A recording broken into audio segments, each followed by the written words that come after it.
husband often had terrible nightmares and woke up screaming in fear.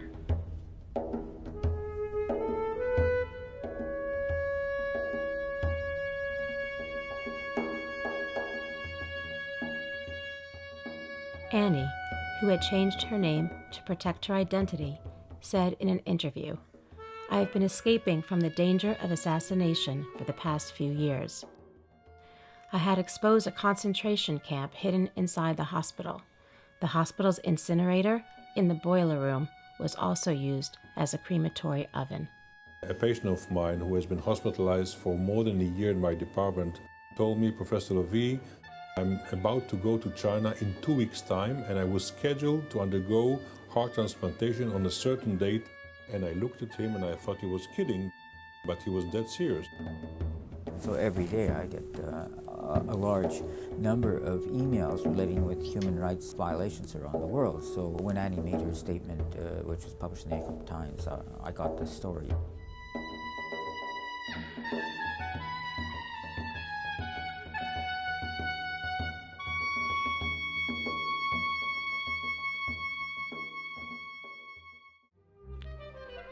I met David when I was writing an article for the Epoch Times newspaper. He'd given a speech in Santa Monica and seemed very out of place here in a trench coat in May. I was most struck, however, by his tireless commitment to human justice.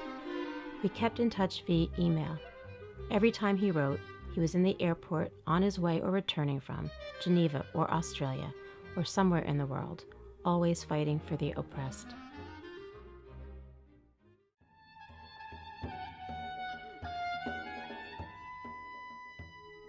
From an early age, what I wanted to do was to do something about the Holocaust, to try to learn the lessons from it. 4 lessons I've tried to apply from the Holocaust, one of which is bring to justice mass murderers. Second is combating incitement to hatred.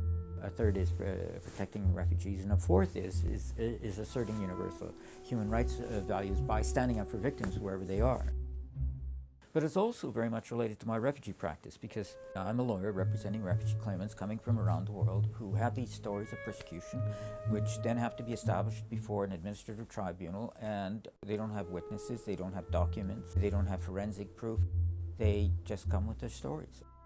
I was involved in Amnesty International and all sorts of human rights organizations. These organizations do have research departments, but they're very simple research departments. They're not involved in sophisticated analytical research. I'm well used to dealing with this kind of evidentiary vacuum and trying to establish what happened.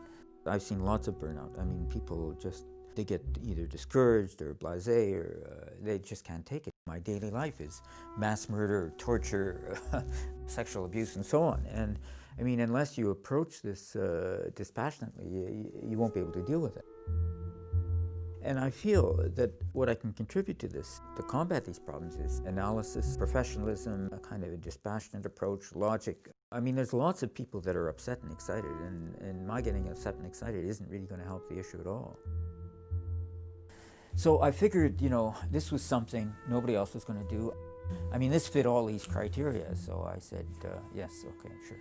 What most people don't realize is that the Chinese regime believes it can get away with almost anything, and that the West doesn't really care about what they do to their own people, so long as their own interests aren't affected. Every time I would go into town, there would be these people protesting in front of the consulate, day or night, rain or shine. And I got interested in what was going on. I didn't know much about Falun Gong at that point.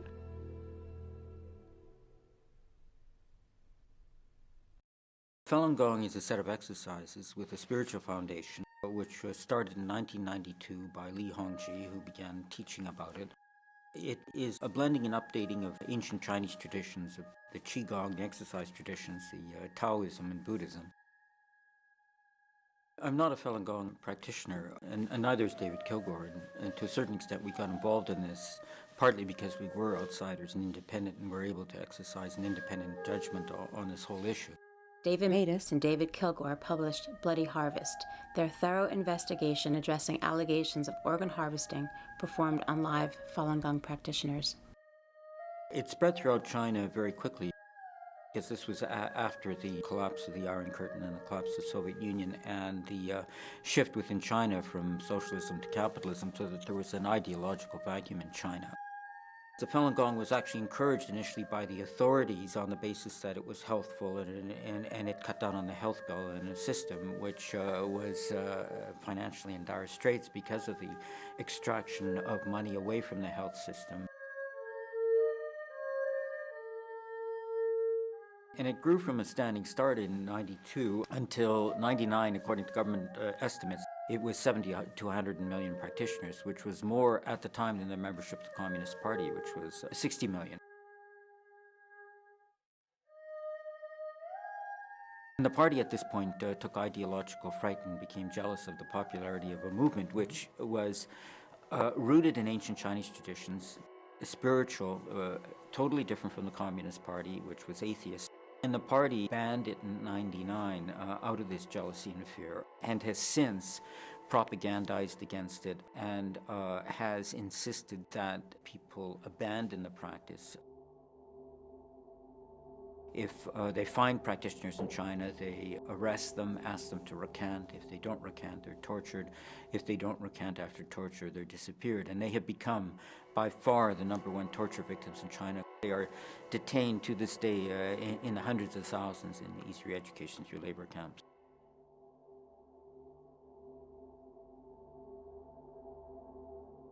I was co-chair of the Canadian Helsinki Watch Group, and I basically did an analysis of communism as a root cause of human rights violations. And I went through the communist perspective on human rights and the communist ideology of dictatorship, the proletariat and the leading role of the party.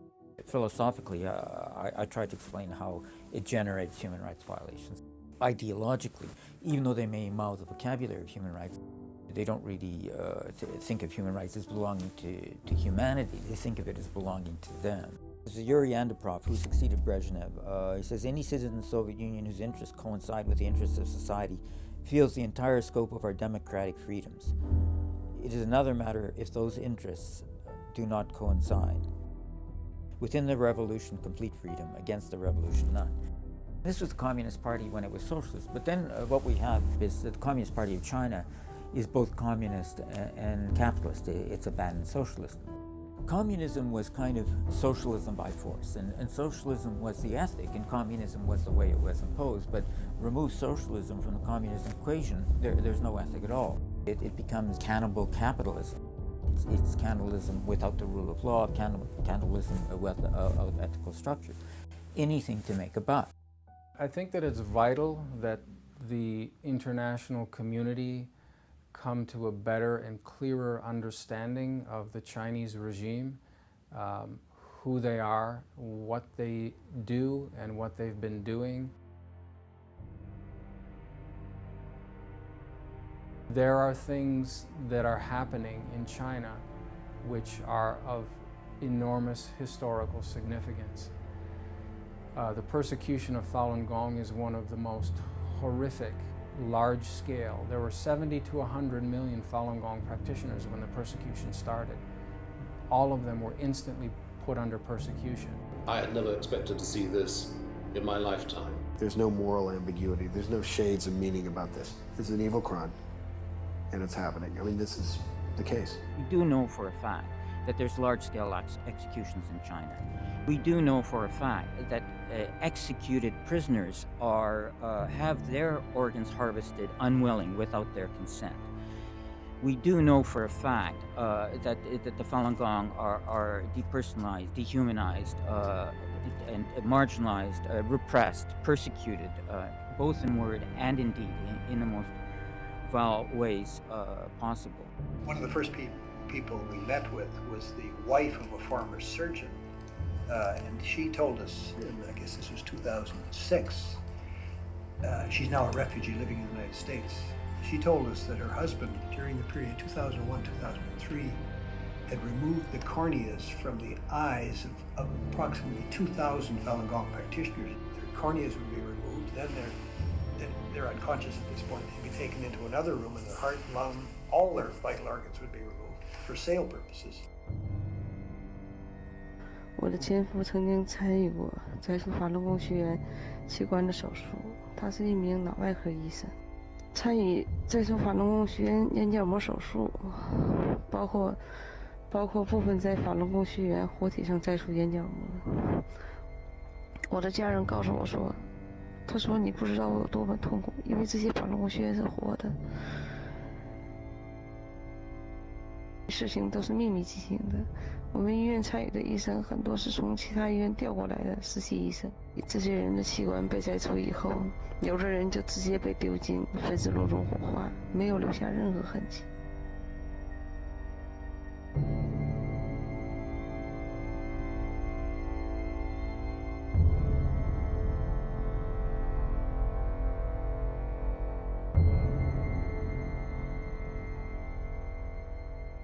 What lawyers and courts do is you get in all the evidence and then you make a conclusion after you've heard all the evidence based on all the evidence. What I was faced with this was a methodological problem. It happens in an operating room, no public access, clean up immediately afterwards, no crime scene. People are killed, bodies cremated, no corpses, no victims, and nobody to testify about what happened to them. We started setting up trails of proof and trails of disproof. Let's get on all the evidence and see where it leads.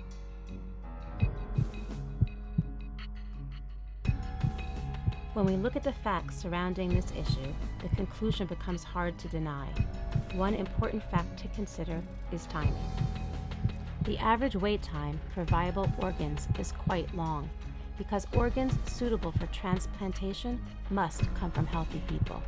Consequently, the average wait time for a heart is 8 months, for a liver, 26 months, and a kidney, a 37-month wait. A patient of mine who has been hospitalized for more than a year in my department being at the top list of candidates for heart transplantation, what we call status 1, and we couldn't find a heart for him, has come to me, approached me one day and told me, Professor Levy, I'm about to go to China in 2 weeks' time and they've scheduled me for a heart transplantation. And I looked at him and I thought that he was kidding, but he was dead serious. And that's actually what happened. The guy went to China, and exactly on the same date that he was told ahead of time, 2 weeks ahead of time, he got his heart transplant. This got me going into a quite extensive research to find out how come somebody can schedule a heart transplant ahead of time. There's only a small window of time that a healthy organ can survive outside a body. This window of time is called ischemia. For a kidney, it's 12 to 24 hours, a liver, 12 hours, and a heart can only survive outside a body between 4 to 6 hours. What I found was something that was obvious for many years, and I didn't know about it, that for more than 20 years, organ procurement in China from executed prisoners has been taking place under official legal knowledge of all authorities in China. And actually, organs from these executed prisoners have been used for any patients flocking from all over the world who could afford to get the transplant from these prisoners. It becomes a little difficult to differentiate between whether or not the execution is being performed for the execution or for the donation. So it's convenient. It's hard sometimes. We cross a barrier here. Is this a patient who's going to be executed anyway? Or is the execution a part of the fact, well, there's some good organs here? We know that some of the executions are timed for the organ transplants. So we know that has to be true, certainly for heart and sometimes and liver transplants too. You need to time it. You have a recipient and your donor. Well, when are you going to shoot them? When are you going to poison them? When are you going to do it? Well, that's nauseating. It's disgusting. It's criminal.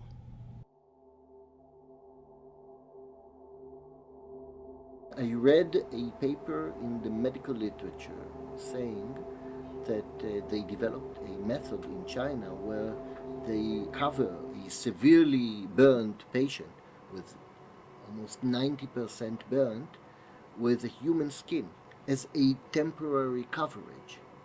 We are using the same method all over the world with narrow strips of skin that are taken from cadavers. But this article from China said that they use a whole body skin like a whole envelope. And I asked the surgeon, how do you freeze such a huge piece of skin? He said, no, we are not using any freezing method. I said, how come? He said, we are using only fresh. So how you happen to have fresh skin in such huge dimension? He said, no, in every given moment there are hundreds of people in China waiting for a death sentence.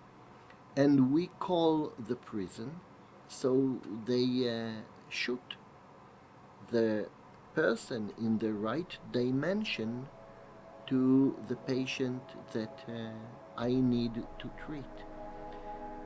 And when I've heard that, I understand that this wonderful method that was described in the medical literature is not valid for me on the ethical basis. I cannot use it, even though I want very much to save the life of the patient that I'm in charge. 41,500 transplants over a 6-year period cannot be explained by executed criminals. What I could see in terms of trends was that transplant volumes on a multi-year basis were pretty constant before the persecution of Falun Gong, and then shot up after the persecution of Falun Gong began. And then, so, I mean, obviously, one explanation is the killing of Falun Gong for their organs. So this became, it's not conclusive by itself, but it's sort of one piece of evidence in support of the allegation. For me, the safest thing is to look at what the Chinese government is saying. The Chinese Liver Transplant Registry itself, which is the Chinese government-supported Ministry of Health website, has reported approximately 20,000 liver transplants from executed prisoners. So just by going by Chinese government numbers alone, and that's incontrovertible, that's their data, not someone else's, and not someone who has a political agenda with them. Their own data is enough as far as I'm concerned.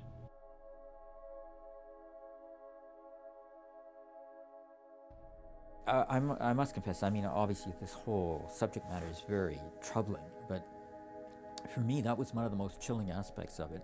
Going around, talking to different practitioners around the world that hadn't met each other, hadn't talked to each other, all they wanted to talk about was their torture. I mean, that's what they knew that had happened to them. And I would ask them, you know, about blood testing, and every one of them blood tested. They didn't matter to them, didn't hurt them, didn't see the significance. And the non-Falun Gong practitioners that were in prison, got out of prison out of China, didn't happen. Everyone was taken to do the physical checkup and the blood test. They do not care about our health, but why they do the checkup for us? She wasn't being examined for her health. She was being examined to see whether an ultrasound, through an ultrasound, to see whether her organs were in good condition for being sold. This is something unimaginable to I think to most human beings. It's necessary for transplants because you need blood type compatibility for transplants, and it becomes much more obvious that it's only for organ transplants because they would avoid any test that had no use for organ transplants, and they would do every test that was essential for organ transplants. It all goes into a computer bank. When you arrive for your kidney, the match is made by computer, and Miss Lee is taken out of the camp to a hospital. She's given some kind of an anesthetic and a needle, and both kidneys are taken, all vital organs are taken. She is dead, and her body is burned, and it's counted as a suicide, and you get your new kidney.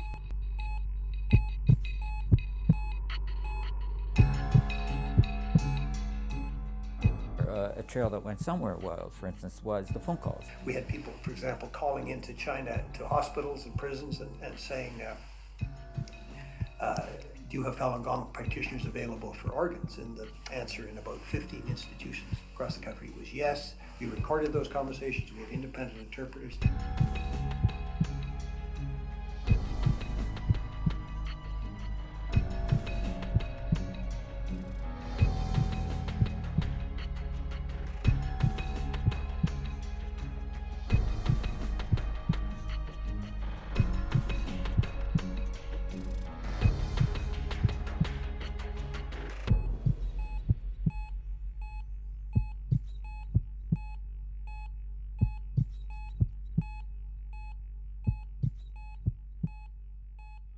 The Falun Gong practitioners don't smoke and drink. They're healthy. They exercise. They tend to be healthy on our phone calls. Push this point too, that the people want organs from Falun Gong. That's why they would phone the hospitals and ask them if they have Falun Gong. The telephone numbers were in fact. Yes, I have the list of the phone numbers, the dates. Believe me, I used to be a prosecutor. I knew that there would be cynicism, and I did my utmost to make sure that everything was satisfactorily and properly and correctly and ethically done. I have listened to the tapes. Of course, they're in Mandarin. I've listened with a licensed interpreter who went over and said, yes, this text, the one you have in your hand, or some of the ones you have in your hand, are accurate, are properly translated, represent what was said in Mandarin on these conversations. Like we had websites of hospitals advertising wait times and prices, boasting about how much money they were making. The website for the China International Transplant Network claims that organ providers can be found immediately. Another page claims, before transplantation, we will assure the donor's renal functions, so it is safer than in other countries where the organ is not from a living donor. One question from the website read, are organs for the pancreas transplant from brain-dead patients? The answer given, our organs do not come from brain-dead victims because the state of the organs might not be good. Another website, called the Orient Transplant Center, was later changed, but in an archived version it says, from January 2005 to now, we have done 647 liver transplants, 12 of them this week. The average waiting time is 2 weeks. This graph depicts transplantation surgeries. In 1998, there were only 9 liver transplants.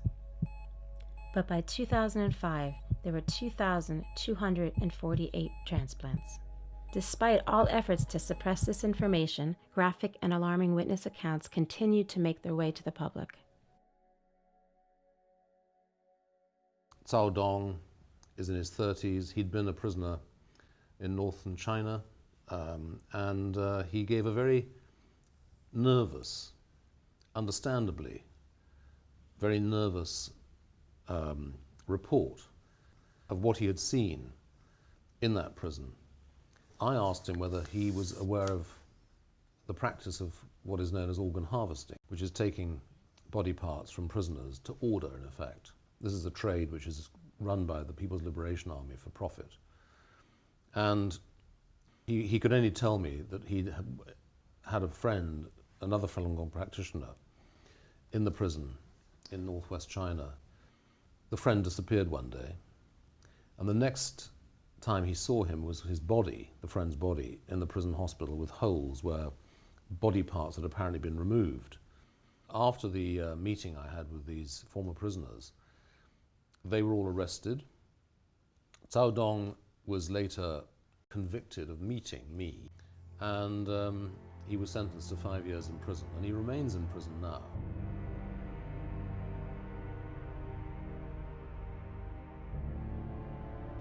In 2002, a witness, an armed police guard working for the public security system, participated in illegal arrests and torture of Falun Gong practitioners. He gave this first-hand account about a female practitioner. He said she had wounds and scars covering her entire body after a week of severe torment and forced food intake. Then, while fully conscious, given no anesthetics whatsoever, they cut her chest with a scalpel. Blood gushed out.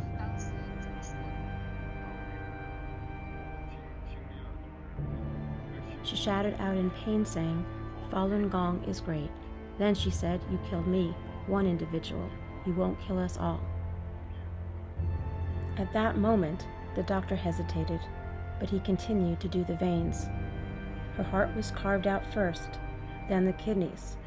When her cardiac veins were cut by the scissors, she started twitching. It was extremely horrible. It sounded like something was being ripped apart. Her mouth and her eyes were wide open. I don't want to continue.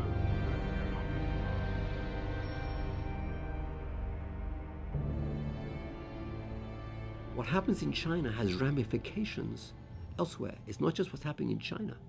It also has a major impact on other countries who see China as a quick and dirty, and I'll say that again, a quick and dirty alternative to the development of healthy and ethical transplant practice in their own countries. As long as China becomes a cheap route for the wealthy in those countries to buzz off to China, get an organ from executed prisoners, why would those countries work to develop effective alternatives within those countries to address the needs of their people? In no country that we know of, and in no country represented in the World Medical Association, in which there are 83 national medical associations from all over the globe, in no one it is allowed to sell and to purchase an organ for transplantation. So the Organ Transplant Center at the Armed Police General Hospital in Beijing, our Organ Transplant Center is our main department for making money. So what you've got is now these army hospitals killing Falun Gong practitioners for their organs as a way of making money.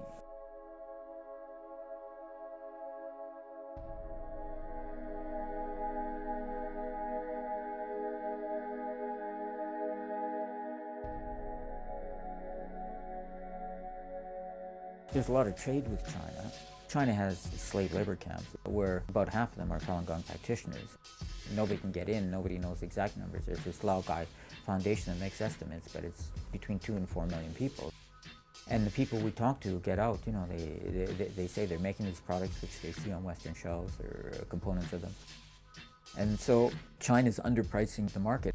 I mean, if you look at a lot of stuff you buy in stores, a lot of it just says made in China. It doesn't say made in China by slave labor, but that's likely to be the case. And we've actually talked to people who've been in these camps, Falun Gong practitioners, and I'm going to talk to one talk tomorrow about a young woman who worked 16 hours a day making products for export. In the dispatching center, we were forced to wrap the chopsticks by using a piece of paper, and on it said the chopstick was sanitized, so rest assured to use it. And they were then distributed to the market, and people just use it, but it's very dirty, it's not clean at all. We're not allowed to wash our hands. After we go to the restroom, we come back and continue wrapping the chopsticks. The American market has been particularly interested in cheaper goods. And that whole Walmart psychology of going for cheaper stuff has really provided a market for Chinese-made goods. I remember that I was forced to knit the sweaters, and all handmade. We were forced to knit. And we were told that they were all exported to European countries or America. So maybe some of the sweaters you wear is made by Falun Gong practitioners in the labor camp.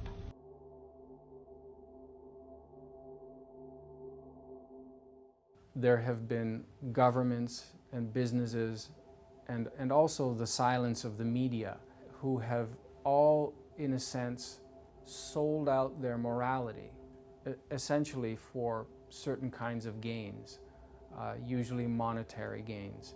Some of it is political because China is involved in certain major decisions in regards to military operations around the world and that kind of thing, so they can exercise pressure. This is all over the news.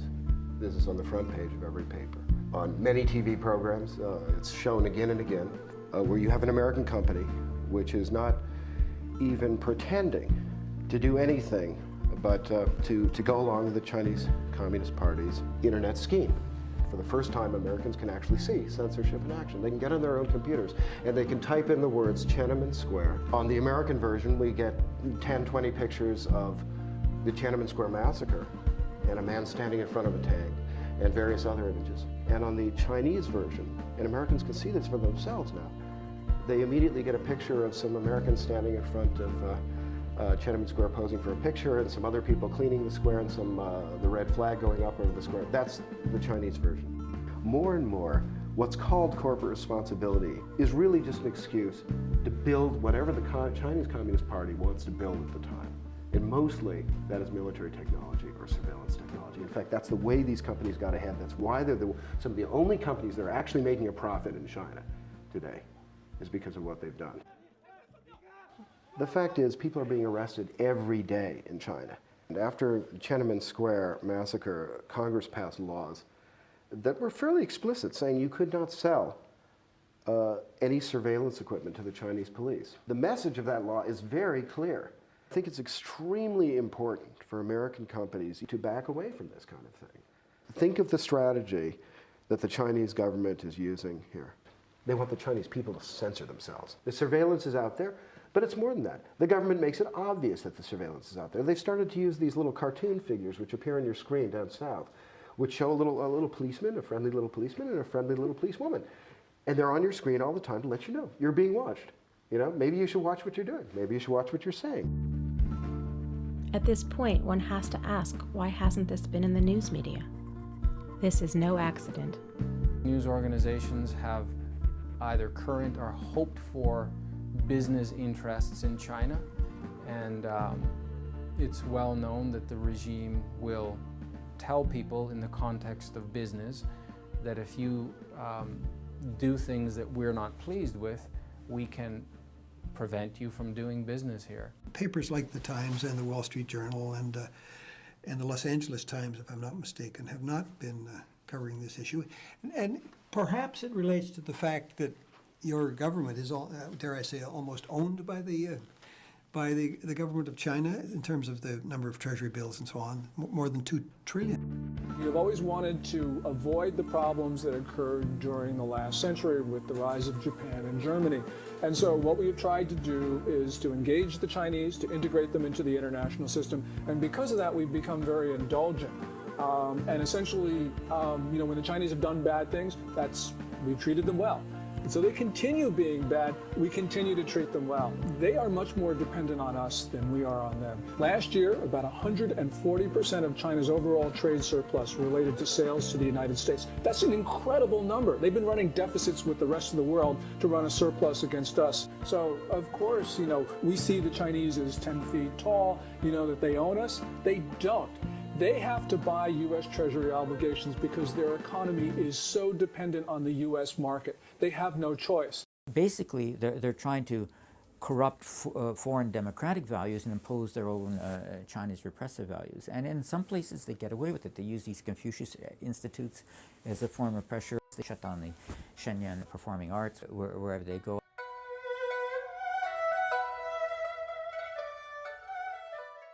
There was actually a lawsuit in Israel where Tel Aviv University shut down an art exhibit of Chinese art on the request of the Chinese embassy because there was a Confucius Institute there, and then there was a lawsuit about it.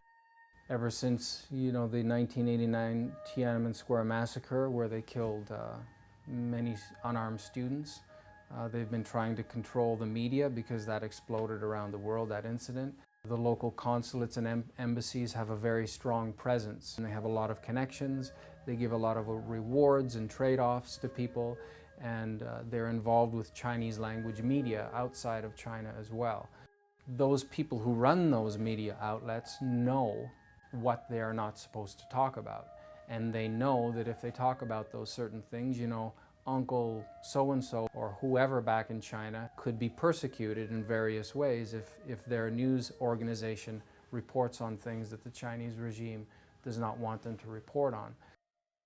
That's mafia tactics. It's reprehensible, disgusting behavior, but that's the normal way that they operate. I convinced the CBC to the Canadian Broadcasting Corporation that this would be a good subject matter for a 1-hour documentary, an investigation into what was going on. And over the period of about 2 to 3 years, we worked on this show with them, and I made this film.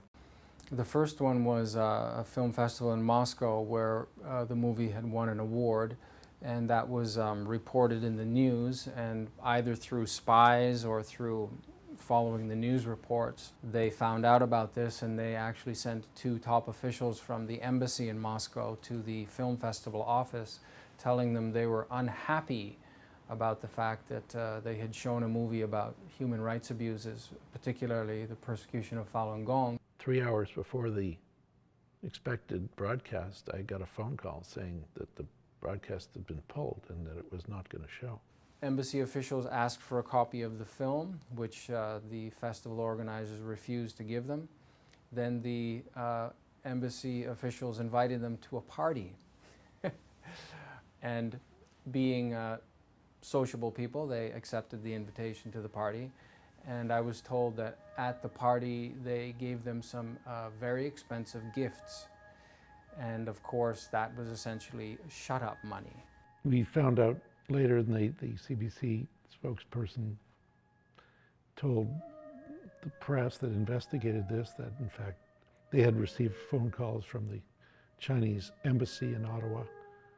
And as the story developed, we found that they had been getting pressure from the Chinese embassy in Ottawa, from the Chinese consulate here in Toronto, and in Beijing itself. This gentleman next to me asked me, "Are you Michael Mahonen?" And I said, "Yes." And he looked a little shaken and he said, "I just received a call from the Chinese consulate in Houston and they told me not to play your movie."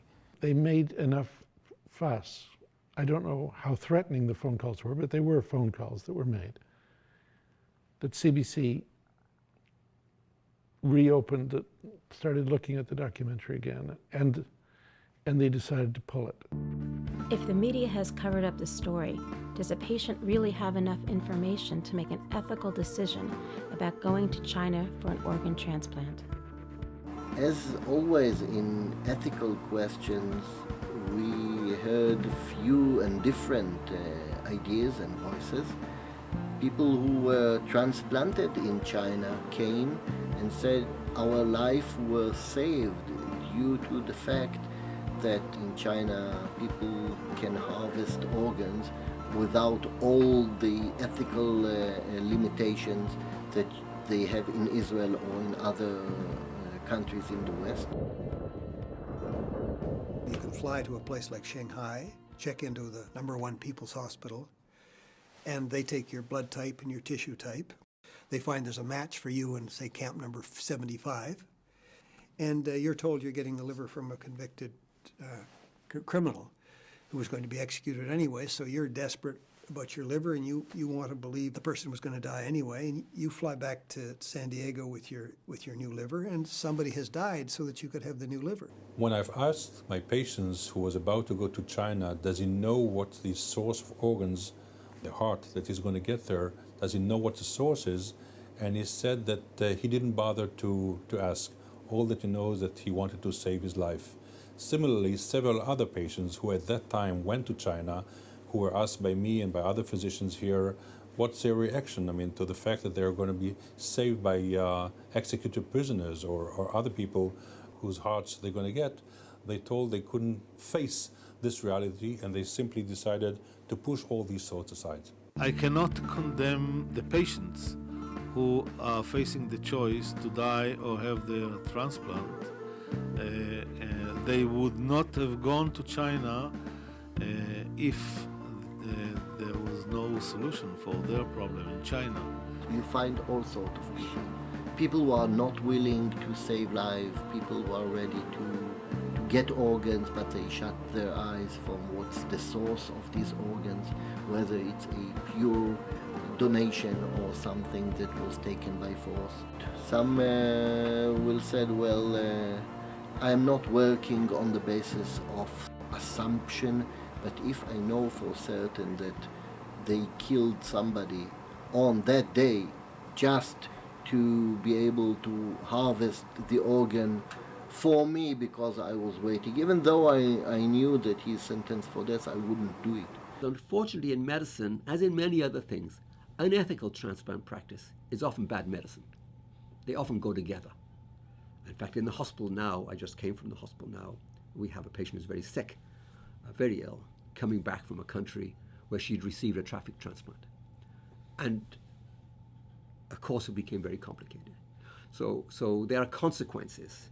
On principle, on medical ethics, it is very obvious and very clear that a organ should not be taken without free, informed consent.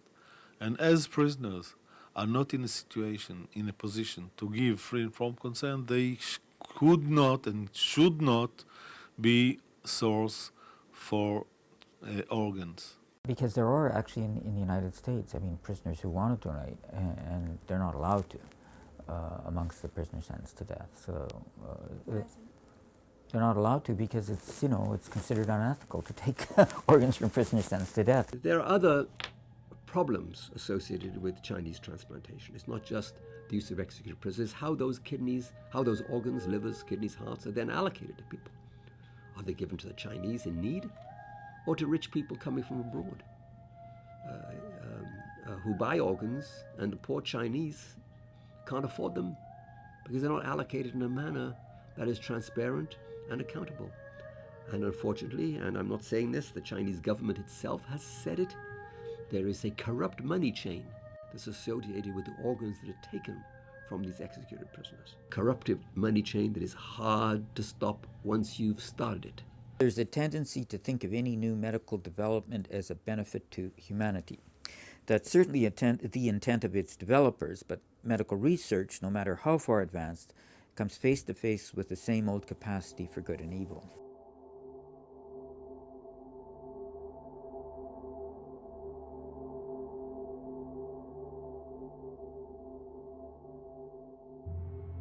Jana Bin Lee was a typical college student before 1999, but since has lived through a nightmare as a practitioner of Falun Gong in China.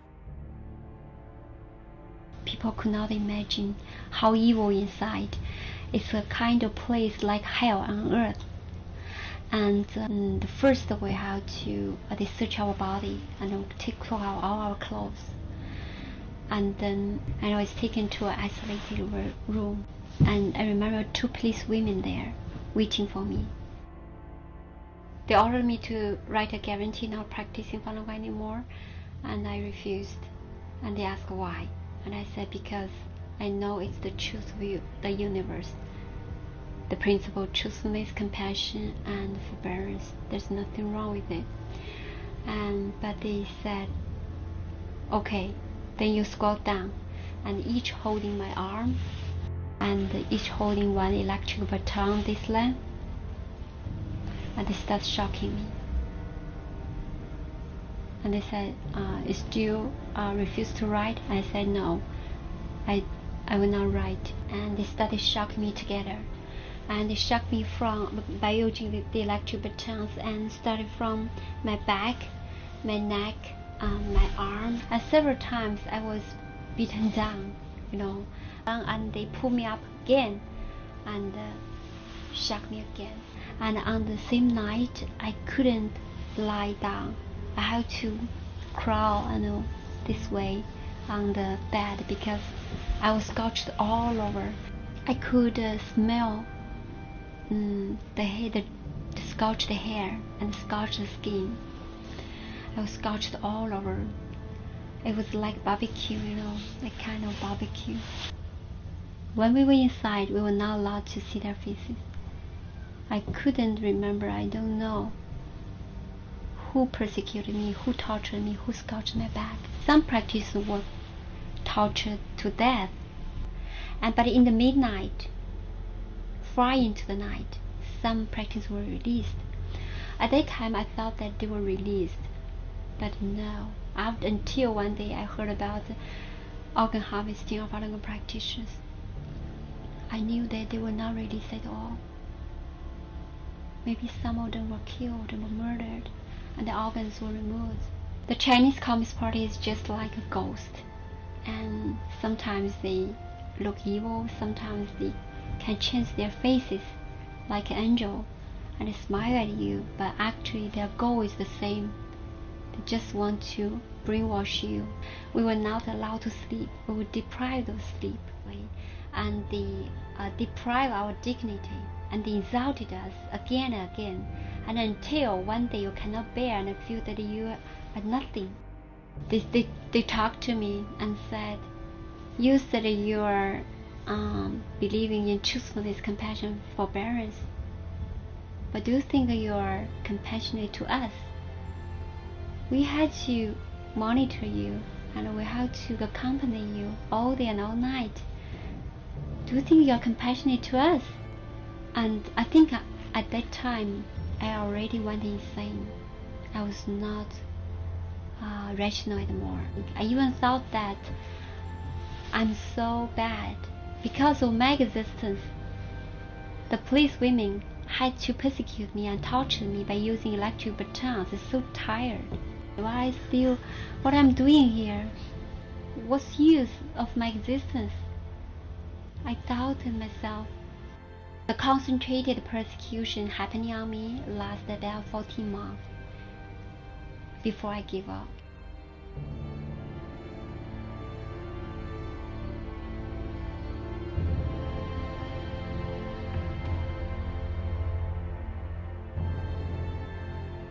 The Chinese Communist Party, they give you only two choices.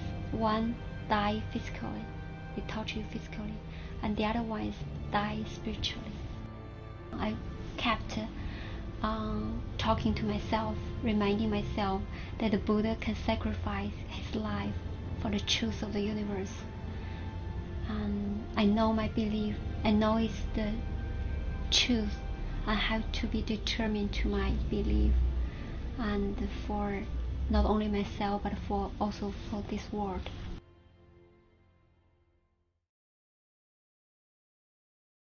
One country has become an example of how a government led by its own citizens can collectively address this crisis, compassionately, effectively, and successfully.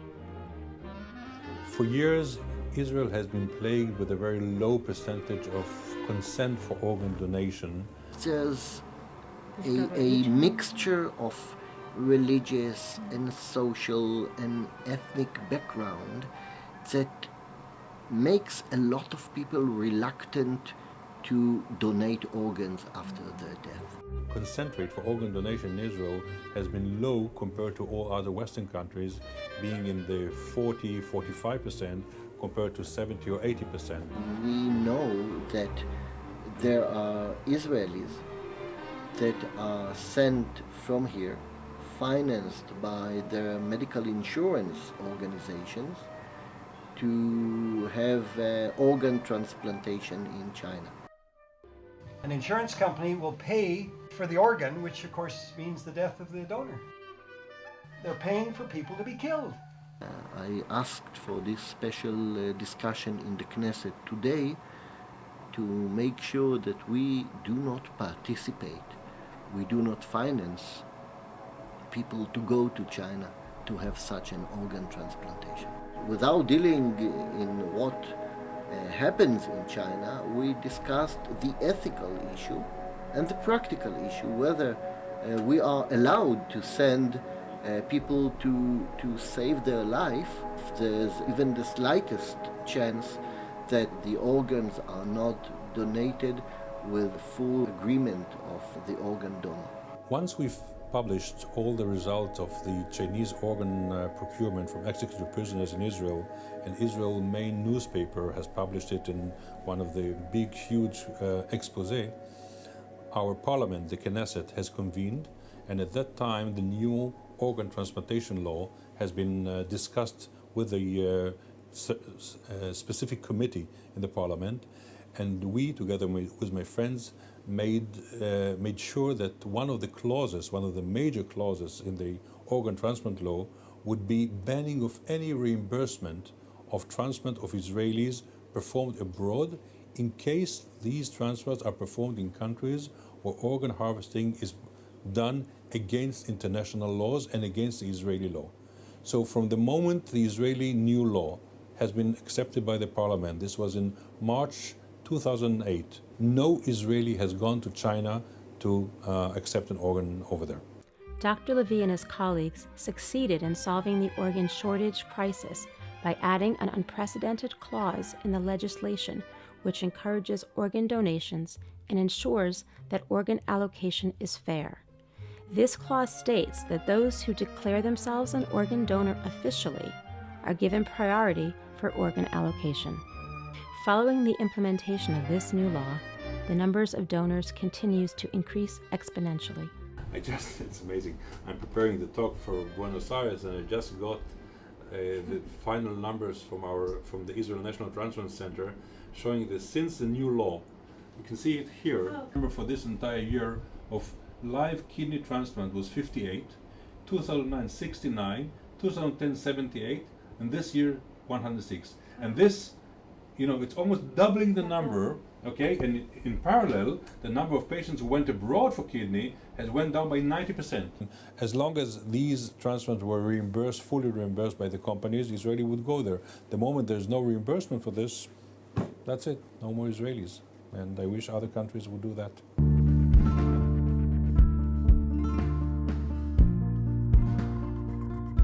It's a very specific, very chaotic period of time. And I believe that everything is holistically connected and that at this point, all roads lead back to China. I think people have, as collective groups, such as businesses, media, and government, vital and urgent decisions they need to make, because when something this horrific and this drastic has been going on for over 10 years, and people are just turning away, mostly in exchange for a buck, I believe it's urgent and vital, and that people really have to stop and think when they're making a decision to turn their backs on one of the worst persecutions that have occurred in history. As an individual, I can focus on human rights, I can focus on killing in Falun Gong for their organs, but governments have economic constituency, a political constituency, they've got military considerations, they have to balance off one against the other. So it's difficult to find political actors that are willing to deal with this issue, but there have been some. Israel actually did pass legislation changing the insurance law. I would say if you look at it globally, it's not as comprehensive as, let's say, the medical profession, which has been, I would say, the leadership profession, at least the transplant profession. If diplomatic efforts fail, it is up to the medical community to do what it can in order to stop the Chinese colleagues from doing that.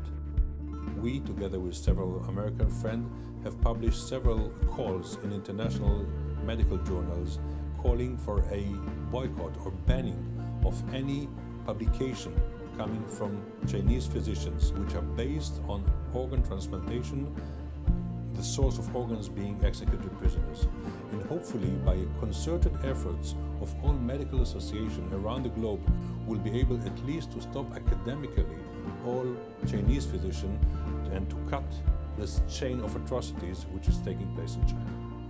I saw it as an example by which we would address the problem of transplant organ trafficking and tourism, that we recognize a problem and as a community try to address it, and hopefully the conclusions and our determination will become part of the bone marrow of anyone dealing with organ transplant donors, to know that the rights of the donors have to be protected, and that the recipients have to be protected, and that organs have to be recovered in an ethical fashion and allocated to people in an ethical fashion. Because we understand very well, to address this problem, it's just not enough to put up a traffic light and say stop. We have to do our utmost to address the needs of patients who are desperate. Transplantation physicians should not cooperate with the practice of taking organs from executed prisoners. And if these medical ethics principles will be adopted in China, there won't be any transplantation tourism to China or anywhere else in the world where commercialization of organs is forbidden. The use of executed prisoners is a cheap trick. It's easy to get them, and as long as it's easy to get organs from executed prisoners, the pressure to develop alternatives will be less. The fact that it's abhorrent, it needs to stop, and it's a crime against humanity has been stated over and over. The WHO has said it. The question is, can they develop an alternative? But it's going to be a long time, I think, before they develop that in a manner that can address their needs. The Chinese government says that they're trying. I just have a sense that when the Chinese government really wants to do something, they do it. They interfere with many things outside of their country when they're trying to silence people who are raising awareness about their many human rights abuses. What did I do about it? Well, I told people about it. I think that's the best way to address these kinds of things, is to make it known to people. My own view is when you're talking about human rights activism, it's not one magic button that you press and all the problem just goes away. I think it's anything and everything, and different people can do different things. I mean, even if you just tell your nearest relative, I mean, that's something. You can write a letter, you can send an email, you can raise it with your member of parliament. A lot of people are members of non-governmental organizations, and they get them involved. And you get enough different people coming from enough different directions, then the whole thing collapses. I was involved in the anti-apartheid movement, and it looked as powerful now as the government of China is, and it just collapsed almost overnight. Or I was involved in pushing back the Iron Curtain. Again, it collapsed almost overnight. And I was also involved with the national security state problems in Latin America, and again, they've all gone. This kind of repressive power that you see in China, the Communist Party, it's very brittle. It's hard and brittle, and constant little pieces of pressure eventually just make it collapse all at once. Mobilize enough people who know the truth, and all this sham of power disappears. The more pressure we put on China, the more, not just doctors, but governments and people make it clear to the Chinese authorities that this is unacceptable. I think the more effective we will all be. I genuinely would want to see Chinese enter the world of organ transplantation, become part of the international arena. They have a lot to offer. And I do believe actually that those progressive forces in China actually welcome press and professional and governmental attention that's been given to this, because I think it strengthens their hand. People in China and all other countries, they interact, right? And people in other countries can also influence Chinese people. If more people know the truth, to make efforts to rescue Falun Gong practitioners, it's equivalent to saving people there. If more people awaken, and they will quit the Chinese Communist Party. Although I experienced a lot and so much pain and so much torture, I do not regret. I think using my own experience to let more people know about the truth and to awaken Chinese people who was not aware about the truth, I think it's worth it. We call everyone's attention to the persecution that's happening in China of Falun Gong practitioners, because it's the most important thing today in the world. Why? Because you know what is Chinese Communist Party doing? The Chinese Communist Party is undermining the base for the existence of human beings. What's Falun Gong? Falun Gong is about the principle of truthfulness, compassion, forbearance. Without this principle, the world has no future.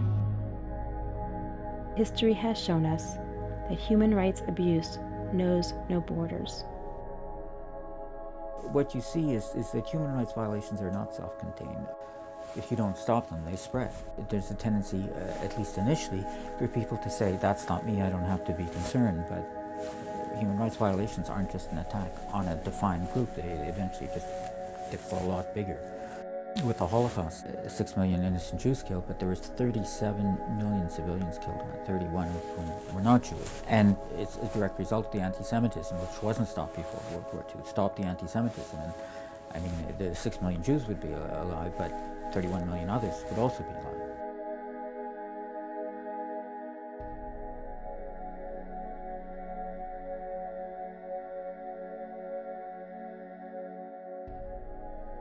Oppressors have a very easy time oppressing their home constituency because they control the home territory, but they can't repress the whole world. So outsiders have the luxury of saying something that the people inside don't have the ability to say. And secondly, the repressive government feels it doesn't even really need the support of people inside because they can just throw them away if they don't agree. But they can't do that with outsiders. In a perverse sort of way, these repressive governments care more about what outside opinion is. Archimedes said, give me a big enough lever and I can move the world. And in Winnipeg, I'm far enough away that I've got as much leverage as one could possibly get. Part of the reason I got involved in this issue is that I'm not Chinese, that I'm not Falun Gong, that China's a long ways away, that this is a strange and different place. And I think if you're going to assert human rights, you have to jump across that kind of ideological, linguistic, racial, religious, spiritual divide to assert the unity of humanity. What we need to do is take that leap to help people who are victims who are not us. That people have to see that they themselves are involved in this, that this threatens them, which it does. I came across this quote from World War II.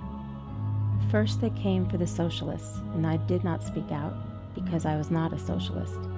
Then they came for the trade unionists, and I did not speak out because I was not a trade unionist.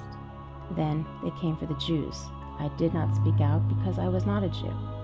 Then they came for me, and there was no one left to speak for me.